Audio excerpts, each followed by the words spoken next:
J'ai appris, il y a quelques années, que presque toutes les personnes qui manquent de la confiance en elles-mêmes ont généralement peur de quelque chose ou elles éprouvent, d'une manière ou d'une autre, un certain sentiment d'infériorité envers elles-mêmes. La bonne nouvelle est que la présente vidéo est faite dans l'objectif de vous donner les 6 méthodes de pratique simples qui vont vous permettre de maximiser votre confiance en vous-même. Pour commencer, assurez-vous de vous avoir abonné à la chaîne si vous ne l'aviez pas encore fait et d'activer la cloche de notification pour recevoir mes prochaines vidéos. Chers abonnés, avec tout le respect et humilité, je voudrais que vous m'accordiez une grande faveur, celle de me laisser tous vos commentaires d'encouragement, constructifs et de conseils pour l'amélioration, le bon fonctionnement et le développement de cette chaîne qui est aussi la vôtre. Merci. Tout d'abord, vous devez savoir que la confiance n'est pas un don inné. C'est la preuve que personne n'est né avec la confiance. La vérité est que la confiance s'acquiert et se cultive par des méthodes pratiques libres de droit qui sont à la portée de tout le monde, y compris vous et moi. Voyons maintenant quelles sont ces méthodes et en quoi elles consistent à booster notre degré de confiance en nous-mêmes. Première méthode. Asseyez-vous toujours au premier rang. Choisir le premier rang, c'est faire place à la confiance. Avez-vous remarqué que dans toute l'assemblée, dans les églises, dans une salle de classe ou ailleurs, comment les places du fond se remplissent en premier? La majorité des gens se disputent les dernières places pour ne pas se faire remarquer, parce qu'ils manquent d'assurance et de la confiance en eux-mêmes. Dès aujourd'hui, adoptez la règle de vous asseoir aussi près que possible du premier rang. Il est bien certain qu'on vous remarquera un peu plus à votre nouvelle place, mais n'oubliez jamais, le successeur se remarque. Deuxième méthode. Prenez l'habitude de regarder les gens dans les yeux, parce que le regard est révélateur. D'instinct, l'on s'interroge souvent sur les gens qui ne nous regardent pas dans les yeux. Voici les questions qu'on se pose quand une personne ne nous regarde pas dans les yeux. Qu'est-ce qu'il cherche à cacher? A-t-il peur de quelque chose? Est-ce qu'il me prépare un mauvais tour? Veut-il cacher quelque chose? Ce sont des interrogations. Le plus souvent, ne pas regarder quelqu'un dans les yeux indique deux choses. Soit vous vous sentez faible devant cette personne, ou peut-être que vous avez peur de cette personne. Soit vous vous sentez coupable, peut-être que vous avez fait ou pensé à quelque chose dont vous ne voulez pas que celui-ci en soit au courant, ou que cette personne découvre la vérité à travers vos yeux. Autrement dit, j'ai peur de vous ouvrir mon regard.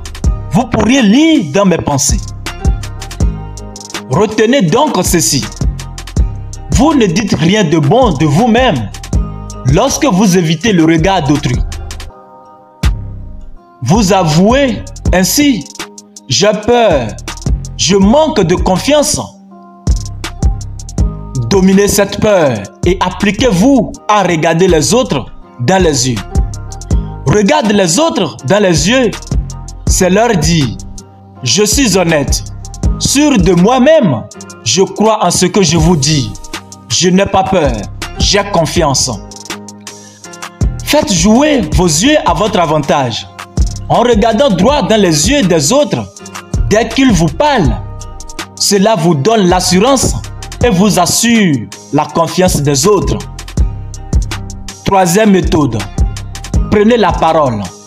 Les personnes qui restent muettes, comme des capes dans leur réunion, ont cette opinion d'eux-mêmes. Mon opinion ne vaut pas grand-chose. Si j'ouvre la bouche, je passerai pour un imbécile. Mieux vaut me taire. De toute façon, les autres en savent plus que moi sur ce sujet. Je ne veux pas qu'ils découvrent mon ignorance. Ceci est très important. Chaque fois qu'ils ratent l'occasion de parler, leur confiance en prend un coup et s'amenuise. Au contraire, du côté positif, plus vous parlez, plus vous gagnez en assurance et plus il vous est facile de vous exprimer la fois suivante.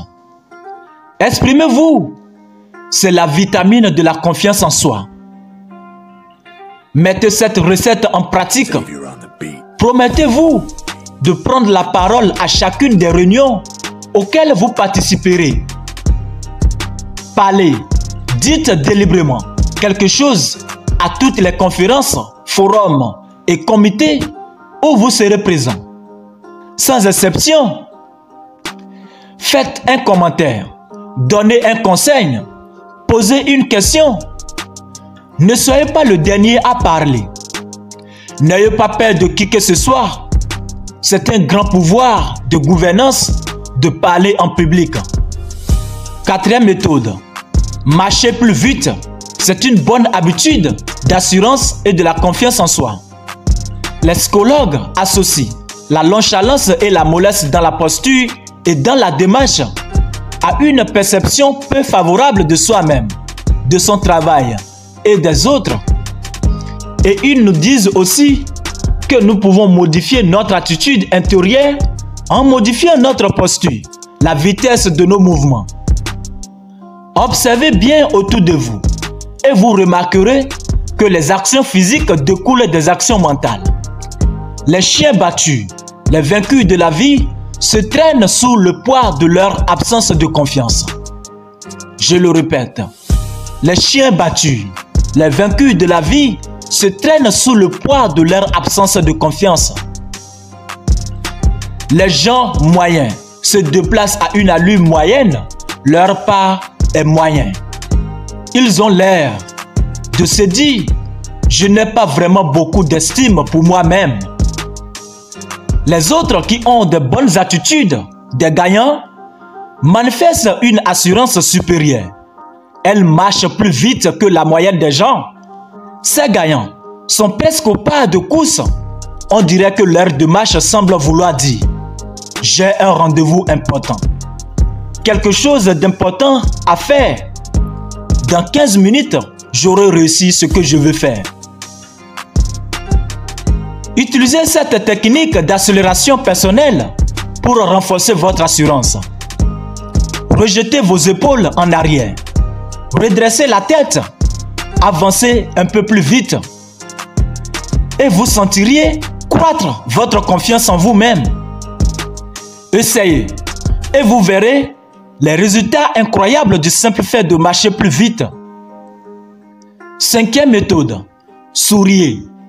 Le sourire nous donne un avantage réel sur les autres.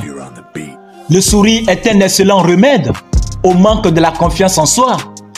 Mais bien les gens ne le croient pas parce qu'ils n'ont jamais essayé de sourire quand ils éprouvaient de la peur. Faites cette petite expérience. Essayez de vous sentir déprimé un jour et de faire un grand sourire en même temps. Un grand sourire augmente votre confiance. Un grand sourire vainc la peur, l'inquiétude, le découragement.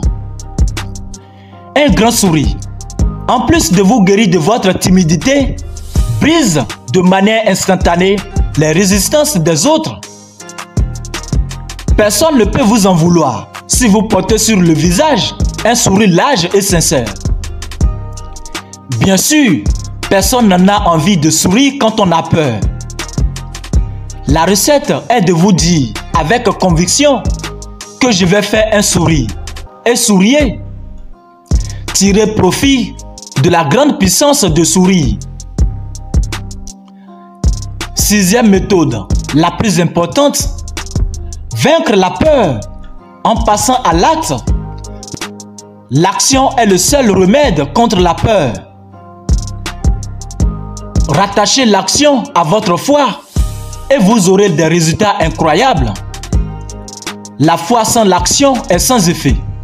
Il ne suffit pas de croire pour réussir et pour atteindre le succès. Il faut que vous passiez à l'action. Passez à l'action. En résumé, asseyez-vous toujours au premier rang. Regardez les gens dans les yeux. Prenez la parole. Marchez plus vite. Souriez largement. Passez à l'action. Ce sont les 6 méthodes pour augmenter votre confiance en vous-même. Merci, à la prochaine. Si vous avez aimé la vidéo, n'hésitez pas de vous abonner à la chaîne et d'activer la cloche de notification pour recevoir mes prochaines vidéos.